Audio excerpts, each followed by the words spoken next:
Semua orang ingin tahu apa yang sedang terjadi di Gedung Putih. Mari kita dengarkan apa yang baru saja dikatakan oleh Presiden Trump. Apakah perang ini sudah berakhir? Saya rasa ini sudah hampir berakhir. Maksud saya melihatnya sudah sangat dekat dengan akhir. Anda tahu? Jika saya pergi sekarang, mereka akan butuh 20 tahun untuk membangun kembali negara itu. Oke, jadi di satu sisi Mark, baiklah. Jadi Presiden Trump baru saja mengatakan pada dasarnya bahwa perang sudah berakhir. Di sisi lain, dengarkan hal lain yang dia katakan. Dan kali ini di luar Gedung Putih. Saya bisa memberitahu Anda bahwa kami telah dihubungi oleh pihak lain. Mereka sangat ingin membuat kesepakatan, sangat ingin sekali. Jadi di mana titik akhirnya? Kamu bilang itu soal nuklir. Itu soal nuklir, sangat mirip. Ya, sangat bagus. Saya kira kamu mendengarkan. Ini soal fakta bahwa mereka tidak akan pernah memiliki senjata nuklir. Iran, catat itu. Iran tidak akan memiliki senjata nuklir. Saya pikir mereka akan setuju dengan itu. Saya hampir yakin akan hal itu. Bahkan saya yakin, jika mereka tidak setuju, tidak akan ada kesepakatan. Tidak akan pernah ada kesepakatan. Sebelum kita mulai, Mark, saya ingin memberitahu para penonton bahwa hari ini adalah hari Rabu 15 April. Dan saya tahu beberapa dari kalian mengatakan bahwa sangat penting bagi kami untuk menekankan hal itu, mengingat siklus berita yang sangat sibuk akhir-akhir ini. Oke, jadi saya Ruthie Bloom. Saya di sini di studio JNS, dan yang bergabung dengan saya dari jarak jauh adalah rekan pembawa acara saya, Mark Regev. Jadi Mark, bagaimana pendapatmu tentang apa yang dikatakan Presiden Trump? Apakah perang ini sudah berakhir? Itu pertanyaan yang bagus. Dan menurut saya, itu tergantung bagaimana kamu mendefinisikan perang. Apakah mungkin bagian intensitas tinggi dari perang ini sudah berakhir? Saya tidak tahu. Presiden telah mengejutkan dunia. Dan yang lebih penting, dia telah mengejutkan orang-orang Iran yang membuat mereka kelimpungan. Maksud saya, mereka pikir mereka sudah menguasai jalur sempit strategis dunia. Mereka pikir mereka bisa menguasai dunia karena mereka mengendalikan Selat Hormuz. Dan mereka pikir seluruh dunia akan tunduk pada mereka. Saya bahkan mendengar beberapa komentator mengatakan bahwa ini sama kuatnya dengan memiliki senjata nuklir, karena seluruh dunia membutuhkan minyak yang keluar dari selat itu. Dan apa yang dilakukan Presiden Trump? Dia berkata, jika kalian akan memblokade selat, saya juga akan memblokade selat itu. Dan dalam banyak hal, saya pikir dia telah menetralkan kemampuan mereka untuk memegang kendali, untuk memegang semua kendali. Dan menurut saya itu adalah langkah yang sangat cerdas. Dan saya memperkirakan seiring berjalannya waktu, kita mungkin akan melihat lebih banyak langkah seperti ini. Tentu saja. Dan Anda tahu sebenarnya agak menyesatkan jika dikatakan bahwa dia memblokir selat atau Selat Hormuz. Yang sebenarnya dia lakukan adalah memblokir semua titik akses, semua pelabuhan Iran, sehingga Republik Islam tidak dapat mengekspor minyak dan gas. Dan itulah sumber uang mereka. Dan dia benar-benar mencekik mereka. Kamu benar, dia bilang kalian buka selat itu. Dan rezim Republik Islam memungut biaya. Mereka bilang tidak, mereka menyandra Selat Hormuz. Dan Presiden Trump mengecoh mereka. Dia bilang, oh ya, akan aku tunjukkan pada kalian. Siapa kalian, para diktator kecil? Tidak selama aku di sini. Jadi dia memblokir akses Iran untuk mendapatkan uang. Dan ekonomi Iran sendiri memang sudah benar-benar hancur. Dan ini akan membuatnya semakin buruk. Sekarang, tapi pertanyaannya di sini adalah, apakah ini cuma tipuan? Di satu sisi dia bilang, kita memberi mereka gencatan senjata selama 2 minggu. Dan saya percaya itu akan berakhir minggu depan pada suatu waktu. Mungkin sekitar hari kemerdekaan Israel. Tapi dia juga bilang tidak boleh ada senjata nuklir. Mereka tidak boleh memiliki senjata nuklir. Mereka tidak boleh memiliki uranium yang diperkaya. Mereka tidak boleh memiliki debu nuklir, bisa dibilang begitu. Dan mereka tidak boleh memiliki kemampuan untuk memperkaya uranium pada dasarnya selamanya. Oke. Dan orang-orang yang datang untuk bernegosiasi dengan J.D. Vance, dengan Wakil Presiden J.D. Vance, dan Steve Witkoff serta Jared Kushner pergi setelah 21 jam pertemuan. J.D. Vance berkata, tidak, kami membuat banyak kemajuan. Kami membuat banyak kemajuan. Tapi intinya, garis merah kami adalah tidak boleh ada senjata nuklir. Dan mereka bilang, tidak, oke. Lalu ada laporan-laporan ini, yang menurut saya benar-benar berita palsu. Mengatakan bahwa Amerika akan setuju untuk mengizinkan mereka mulai memperkaya uranium dalam 20 tahun. Tapi kalau begitu, kesepakatan ini yang disebut-sebut sebagai kesepakatan tidak akan jauh berbeda dari JCPOA-nya Obama. Jadi saya tidak percaya laporan-laporan itu dan semua itu. Tapi intinya adalah ini. Ketika kamu bilang fase perang berintensitas tinggi mungkin sudah berakhir. Benar. Kita tidak melihat rudal-rudal diluncurkan dari Iran. Dan Israel serta Amerika Serikat juga tidak melancarkan serangan ke Iran. Namun Israel telah dibombardir setiap hari, setiap malam oleh rudal-rudal Hizbullah dari Lebanon. Sebagian besar ke wilayah utara Israel. Tapi kamu tahu Israel adalah negara yang sangat kecil. Dan wilayah utara Israel merupakan bagian yang sangat besar dari negara itu. Jadi, mari juga saya ingin kamu membahas, menyinggung isu pemisahan Hizbullah dari Republik Islam. Dan ceritakan sedikit tentang apa yang baru saja terjadi di Washington terkait Lebanon dan Israel. Jadi dengan izinmu Ruti, saya akan mulai dengan Iran. Kamu bilang bahwa dia telah memblokade semua minyak yang keluar dari pelabuhan Iran. Dan itu benar. Dan seperti yang kamu katakan dengan sangat benar juga, itu adalah urat nadi mereka. Ya, apa yang akan mereka lakukan? Jika mereka tidak bisa menjual minyak mereka. Dan dia, sekali lagi, dia menjawab mereka. Kamu tahu. Bisa dibilang saling membalas, dia langsung menanggapinya dan mereka berkata, kamu melakukannya, jadi aku juga bisa melakukannya. Itu juga tidak jelas bagiku. Tapi dia jelas punya pilihan, Ruti. Jika dia ingin memblokir impor ke Iran kan, yang memberinya kartu truf besar, senjata besar untuk digunakan di sana. Karena jika dia bisa mencegah barang-barang masuk ke pelabuhan Iran, maksudku secara teori, aku yakin Iran pasti tidak menanam semua yang mereka butuhkan untuk rakyatnya sendiri. Dia benar-benar punya kemampuan untuk membatasi apa yang bisa masuk jika dia memilih untuk menggunakan itu juga. Ini akan sangat menarik. Sekarang ini adalah situasi saling berhadapan karena orang-orang Iran telah memberlakukan blokade mereka sendiri. Dia juga memberlakukan blokade terhadap mereka. Dan saya akan berargumen bahwa orang-orang Iran akan semakin menderita sekarang karena mereka tidak bisa, Anda tahu, banyak tekanan pada mereka dari teman-teman mereka, entah itu pihak Tiongkok atau yang lain, yang akan berkata kepada mereka, dengar, ini tidak bisa dipertahankan, bukan? Jika kalian tidak bisa mengeluarkan minyak kalian, satu-satunya alasan kami benar-benar menyukai kalian adalah karena minyak kalian. Dan jika kalian tidak bisa mengeluarkan minyak kalian, itu masalah. Dan saya pikir akan ada semakin banyak tekanan pada orang-orang Iran untuk berkompromi. Dan pertanyaannya adalah, setelah itu, Anda tahu, saya kira mereka akan bertemu lagi. J.D. Vance dan Witkoff dan Kushner akan kembali bersama tim Iran dalam putaran kedua pembicaraan ini. Dan satu-satunya pertanyaan serius adalah, apakah mereka akan mampu mengatasi perbedaan tersebut dan apakah akan ada solusi? Jadi saya ingin memberitahu Anda apa pendapat saya. Dan yang pertama, isu terpenting dalam pembicaraan ini adalah isu nuklir. Karena begitu Anda menyelesaikan itu, masalah selat semuanya bisa terselesaikan. Tentu saja saya ingin perubahan rezim, tentu saja saya ingin rudal balistik, saya juga ingin proksi, tapi saya percaya pada prioritas. Dan hal terpenting di sini, menurut saya, Presiden Trump benar 100%. Kita harus fokus pada isu nuklir, karena itu yang paling besar. Segala hal lain itu kecil dibandingkan dengan isu nuklir. Kita tidak bisa membiarkan, seperti yang telah berulang kali dikatakan oleh Presiden, kita tidak bisa membiarkan rezim ini memiliki senjata nuklir. Sekarang, saya tidak berpikir bahwa apa yang dibicarakan orang Amerika, apa yang dibicarakan Trump, Anda menyatakan kekhawatiran bahwa ini bisa saja menjadi pengulangan dari JCPOA, perjanjian nuklir Obama yang gagal. Dan saya akan berargumen, tidak, sepertinya ini sama sekali tidak mengarah ke sana. Karena pertama-tama, Presiden menuntut pengeluaran semua uranium yang telah diperkaya yang saat ini ada di Iran. Mau itu dikirim ke Rusia atau ke tempat lain, itu tidak masalah bagi saya. Tapi semua uranium itu harus keluar. Dengan kata lain, ketika proses ini selesai, Iran tidak akan memiliki uranium yang telah diperkaya. Saya mengerti bahwa Presiden juga sangat-sangat tegas, dan mereka tidak bisa memperkaya uranium tambahan. Mereka tidak bisa memperkaya lebih banyak uranium.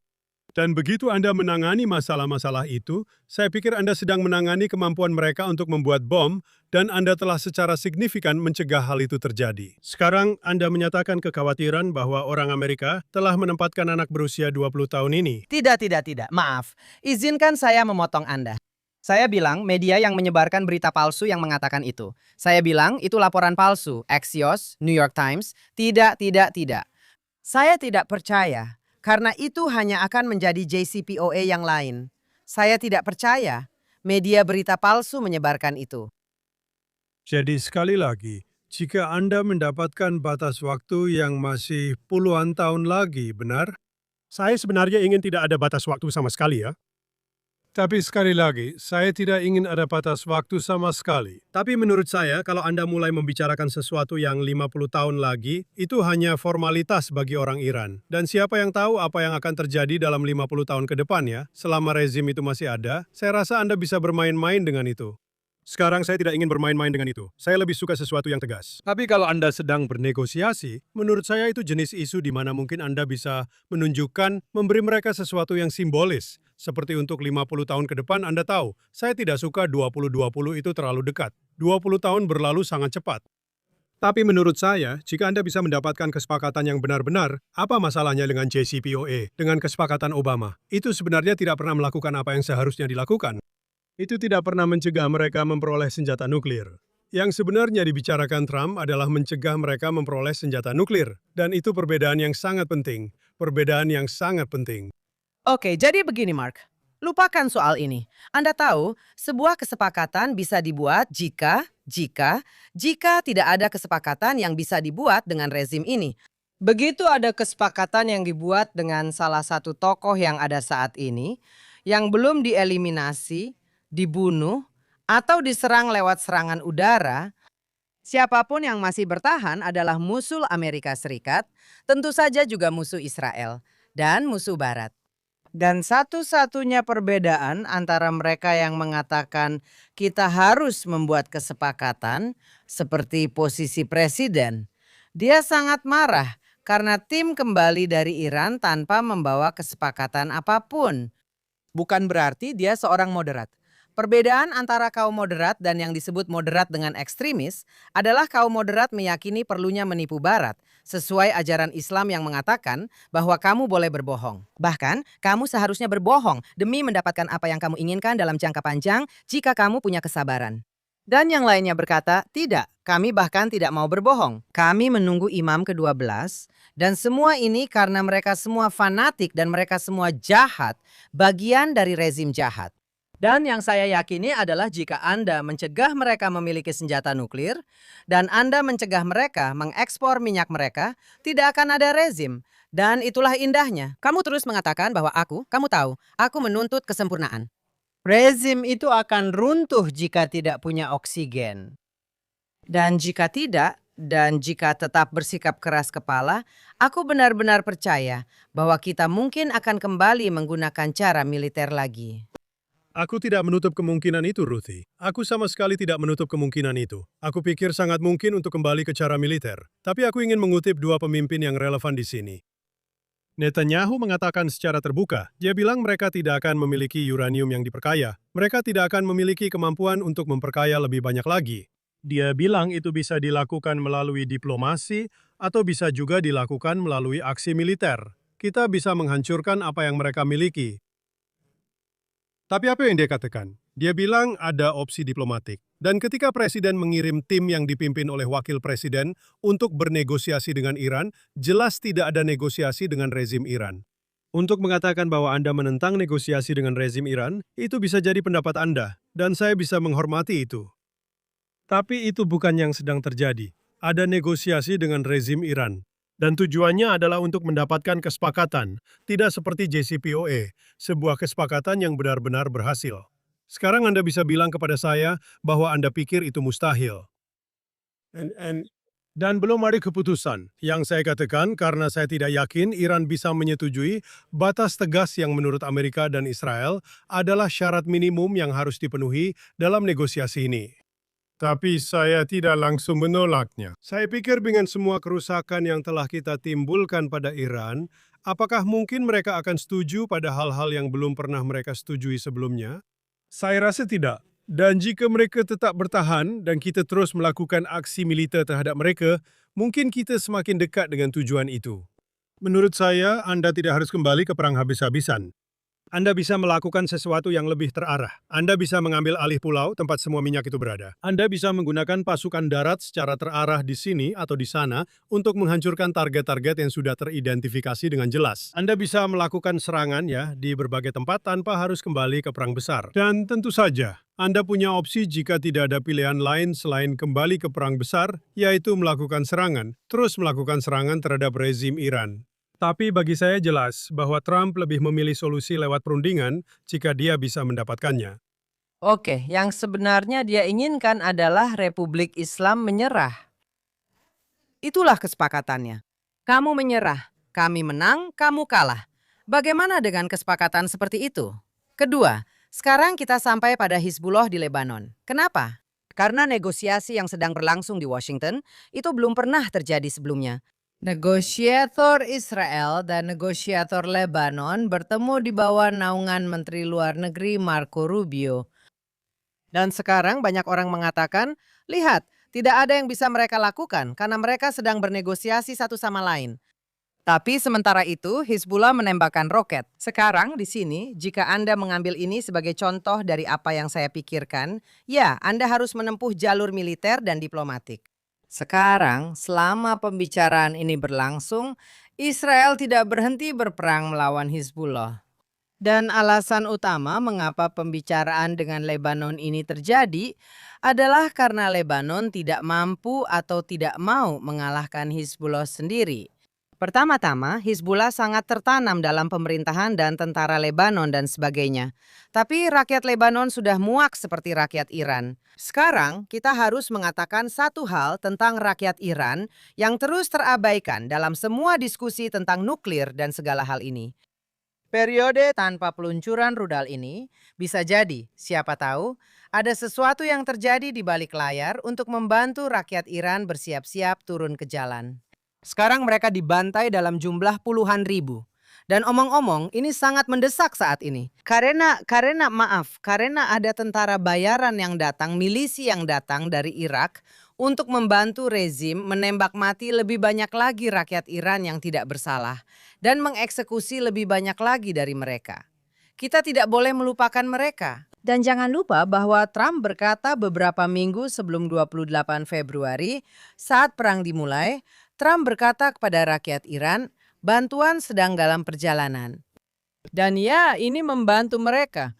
Dan meskipun mereka hidup dalam, saya akan katakan, kekacauan, ketakutan, mereka masih mengatakan bahwa mereka ingin Presiden Trump dan Perdana Menteri Netanyahu menuntaskan tugas itu. Mereka terus menyerang para tokoh rezim. Mereka memang menginginkan itu.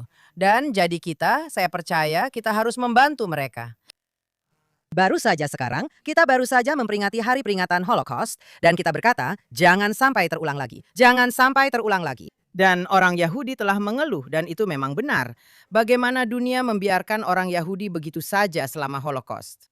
Kita juga tidak bisa membiarkan rakyat Iran begitu saja. Setelah mengatakan itu, baik Presiden maupun Perdana Menteri telah mengatakan bahwa ini adalah tugas rakyat Iran. Memang benar. Dengan melemahkan rezim, kita memberi mereka sebuah kesempatan. Benar. Dan saya tidak berpikir kita bisa melakukannya untuk rakyat Iran, menggantikan orang-orang Iran itu sendiri. Tidak, tapi untuk melemahkan rezim Iran, Anda tidak bisa membuat kesepakatan dengan mereka. Lalu kamu kembali ke titik awal. Sekali lagi, Anda bilang bahwa Trump ingin mereka menyerah. Dia ingin ada kesepakatan. Dia pernah mengatakan penyerahan tanpa syarat. Menyerah. Jika mereka memang menyerah dan memberikan semua yang dia inginkan terkait isu nuklir Ruti, maka kamu akan membuat kesepakatan dengan rezim Iran. Bukan hanya soal nuklir saja, maaf. Ada juga rudal balistik, ada juga kelompok proksi teroris. Tidak, menyerah itu bukan hanya soal nuklir, meskipun itu yang utama ya. Karena semua sisanya akan mengikuti. Ruti, yang aku maksud Ruti adalah aku ingin perubahan rezim di Iran. Aku rasa semua orang ingin melihat perubahan rezim di Iran. Yang paling utama, rakyat Iran sendiri ingin melihat perubahan rezim di Iran. Aku hanya bilang, aku tidak yakin kamu bisa membangun kebijakan berdasarkan itu. Aku ingin mengingatkanmu, dan aku sudah pernah bilang di program ini, bahwa antara operasi 25 Juni dan meletusnya pemberontakan rakyat terhadap pemerintah, butuh waktu 6-7 bulan. Jadi begitu perang ini selesai, bukan berarti perubahan rezim tidak mungkin terjadi. Ya, perubahan rezim masih bisa terjadi, bahkan mungkin peluangnya lebih besar. Saya hanya tidak mengatakan itu sebagai opsi kebijakan. Bukan berarti kita teruskan perang sampai ada perubahan rezim. Saya rasa tidak ada yang mengatakan itu.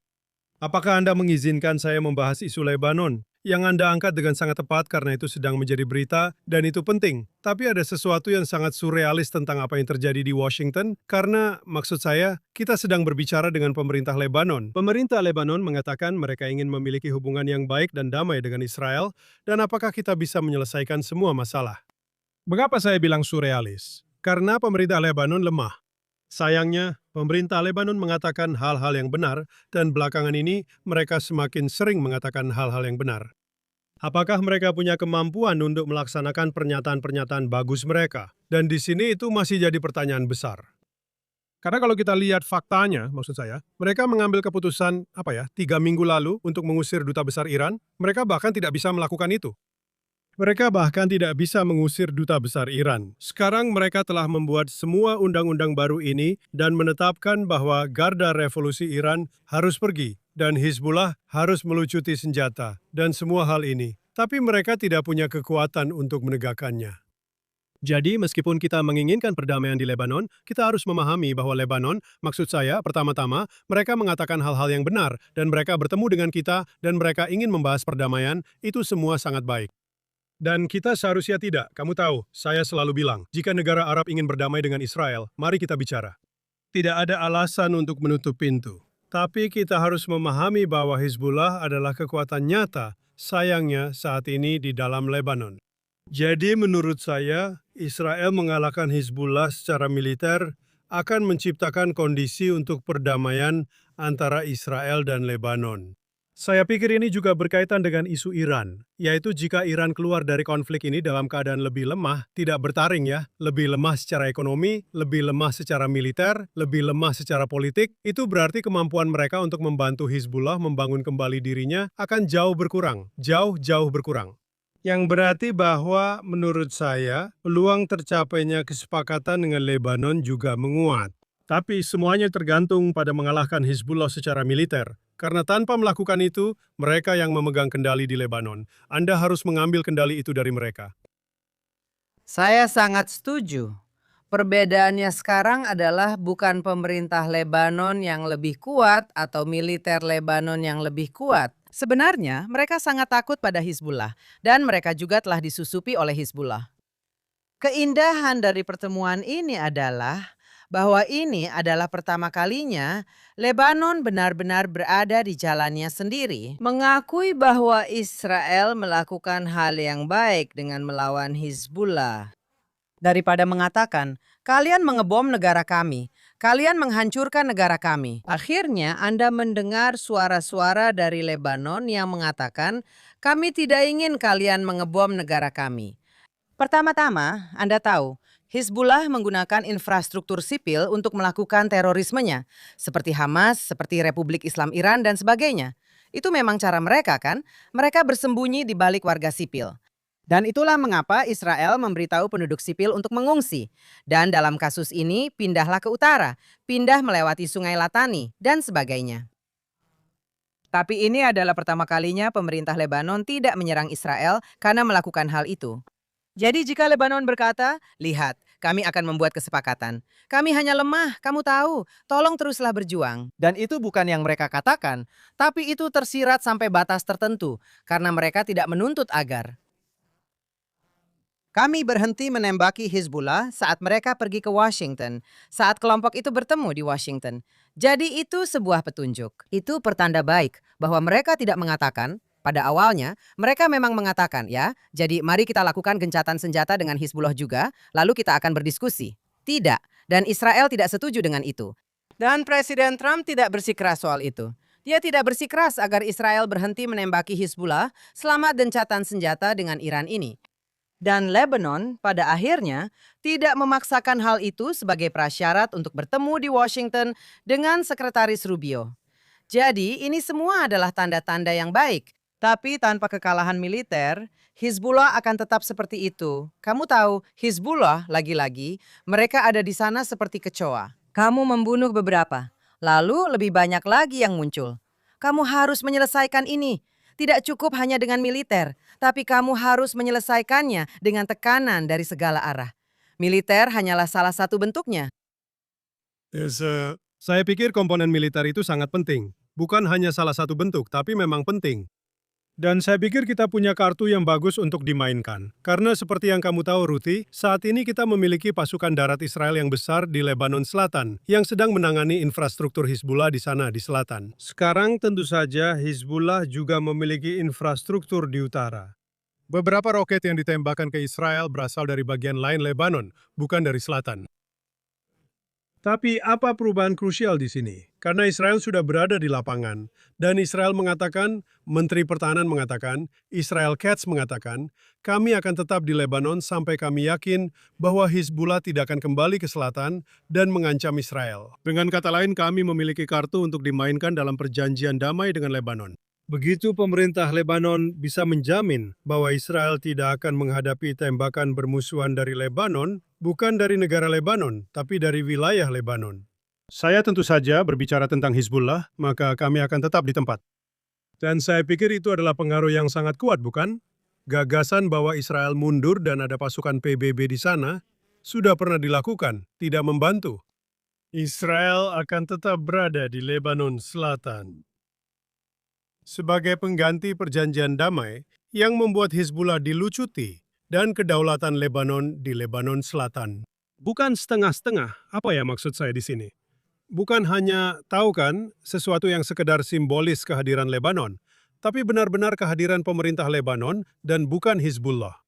Jadi kita punya kartu ini untuk dimainkan. Kita harus memainkannya di waktu yang tepat, dan itu seharusnya menjadi insentif bagi Lebanon untuk melakukan hal yang benar. Kalian ingin Israel meninggalkan selatan. Kalian harus melucuti Hizbullah.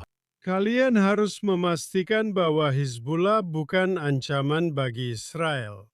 Sekarang kemampuan mereka untuk melakukan itu sangat terbatas. Dan itulah sebabnya kami akan tetap berada di Lebanon Selatan untuk waktu yang belum bisa ditentukan. Tentu saja. Dan aku akan memberitahumu sesuatu lagi yang terpikir olehku tentang Lebanon dan alasannya. Dan mungkin pemerintah Lebanon juga memperhatikan Abraham Accords. Karena apa itu? Apa yang para politisi Lebanon saksikan? Apa yang mereka saksikan? Mereka sedang menyaksikan seluruh tatanan dunia yang sedang dibentuk ulang. Presiden Trump telah menyerang negara-negara NATO karena tidak menjalankan peran mereka. Kita melihat bahwa negara-negara penandatangan kesepakatan Abraham sedang diserang oleh Iran selama perang ini. Mereka menerima lebih banyak rudal yang ditembakkan ke arah mereka dibandingkan dengan Israel. Jadi yang Anda lihat adalah sebuah penyesuaian kembali. Dan mungkin Lebanon sedang berkata, wow, itu, Anda tahu, Anda menyebutkan pasukan internasional seperti UNIFIL. Bukan hanya UNIFIL tidak berguna di Lebanon, tapi juga bersekongkol dengan Hizbullah dan melakukan apa yang selalu dilakukan PBB, mengutuk Israel, mengatakan bahwa kami sengaja menembaki pasukan UNIFIL. Itu bohong. Oke, mereka bersekongkol dengan mereka, seperti UNRWA bersekongkol dengan Hamas. Mungkin pemerintah Lebanon berkata, lihat, ini kesempatan kita. Kami melihat bahwa Presiden Trump, kamu tahu, kami melihat Eropa menyerang Trump, menyerang Israel. Dan sebenarnya, negara-negara dalam kesepakatan Abraham mulai mengambil peran lebih besar. Jadi, jika ada penyesuaian ulang, Lebanon mungkin lebih memilih untuk berada di bawah, katakanlah, payung perlindungan itu. Saya setuju, dan saya pikir kita sedang membicarakan perubahan regional yang lebih besar, yang dimulai dari Abraham Accords pada masa jabatan pertama Trump. Dan saya pikir sebagai akibat dari perang ini melawan Iran dan pertempuran Israel melawan Hizbullah, saya rasa proses itu justru semakin kuat. Semakin banyak orang di dunia Arab, mungkin mereka tidak mencintai Israel. Mereka mungkin tidak, Anda tahu, menyebut diri mereka Zionis. Mereka mungkin memiliki solidaritas dengan rakyat Palestina karena itu adalah sesama umat beragama mereka dan sesama orang Arab dan sebagainya.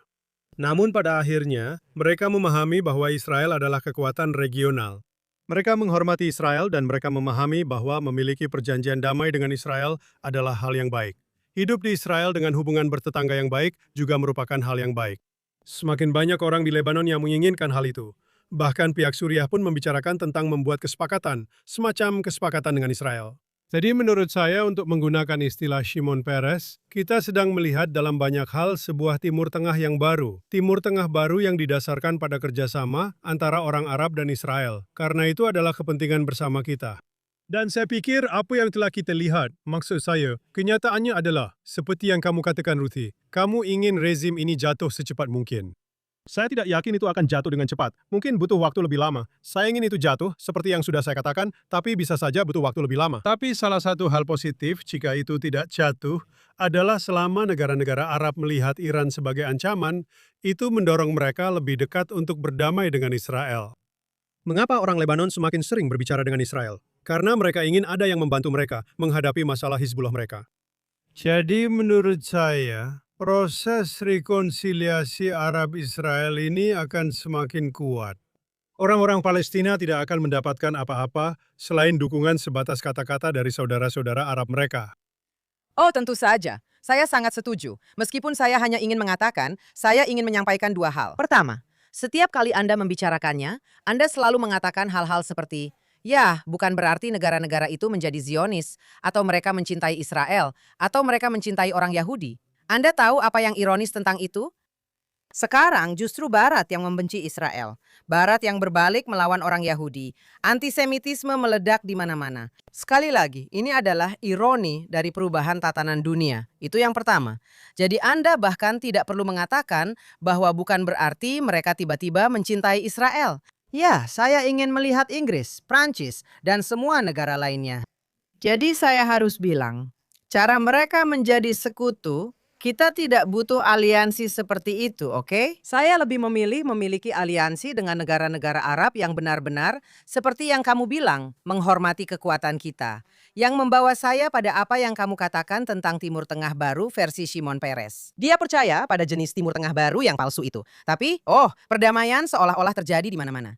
Perdamaian seperti ini adalah perdamaian yang sejati jika didasarkan pada perdamaian melalui kekuatan dan kepentingan. Seperti yang kamu katakan, dan bukan semacam perjanjian damai ala negeri dongeng, kamu tahu.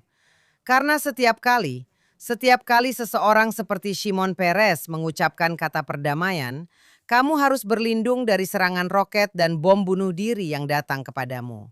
Dan yang aku maksud sekarang adalah jika kita memiliki aliansi baru dengan negara-negara Arab dan aliansi itu akhirnya lebih kuat daripada dengan Eropa, ya sudah, biarlah.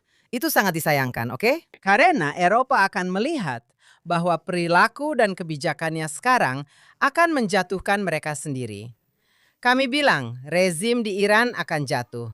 Eropa akan hancur jika terus melanjutkan kebijakan-kebijakan mengerikannya, baik soal imigrasi, pembiaran terhadap terorisme, maupun serangan terhadap Israel. Mereka akan melihat apa yang terjadi pada masyarakat mereka. Jadi bagi saya tidak masalah jika kita memiliki perdamaian melalui kekuatan dengan tetangga Arab kita. Ya. Karena Anda menyebutkan Eropa, dan kemarin adalah Yom HaShoah di Israel, Hari Peringatan Holocaust. Menurut kalender Ibrani. Mungkin saya akan menghabiskan 2 menit terakhir karena kita sudah mendekati akhir acara kita dan membicarakan tentang Yom HaShoah. Dan Israel menghadapi tantangan, dan perang dengan Iran belum berakhir. Pertempuran di Lebanon, tentara Israel beraksi di Gaza. Di Suriah ada orang Israel. Kita menghadapi banyak ancaman. Tapi tidak diragukan lagi hari ini bahwa Israel adalah kekuatan regional utama di Timur Tengah. Dan kita punya teman terdekat di dunia, yaitu Amerika Serikat, yang merupakan adidaya regional, adidaya global. Sekarang, kenapa saya mengatakan ini? Saya pernah mengatakan sekali, saya rasa, sebelumnya di program ini, ayah saya lahir di Magdeburg, Jerman pada tahun 1931.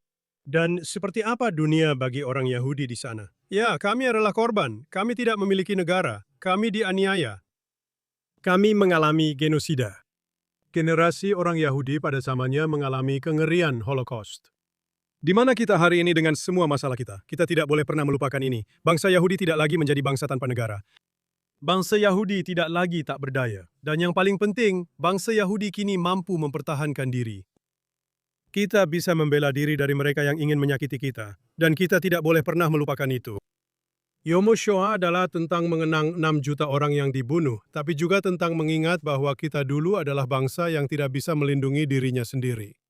Dan Zionisme, revolusi Zionis, serta berdirinya negara Israel telah memberikan kekuatan kepada orang Yahudi seperti yang dimiliki negara-negara lain, yaitu kemampuan untuk berdaulat dan kemampuan untuk melindungi bangsa kita. Dan fakta bahwa ada satu negara di dunia yang menyatakan diri sebagai negara Yahudi dan akan memprioritaskan perlindungan terhadap orang Yahudi, itu adalah perubahan besar, perubahan positif, dan sesuatu yang menurut saya bisa sangat kita banggakan. Oh, tidak diragukan lagi. Dan sayangnya, banyak warga Israel sangat trauma pada 7 Oktober 2023 merasa bahwa, wow, kita sudah bersumpah tidak akan pernah lagi, tapi kita hampir mengalaminya lagi. Oke. Namun, seperti yang kamu tunjukkan, kita dengan cepat mengatasinya dengan berjuang. Kita tidak akhirnya menyerah pada ancaman itu. Jadi ya, itu pelajaran penting. Aku setuju denganmu 100%. Dan sebelum kami mengakhiri, aku ingin meminta para penonton, jika kalian menyukai konten kami, silahkan like, subscribe, dan bergabunglah bersama kami di lain waktu. Sampai jumpa minggu depan, Ruti.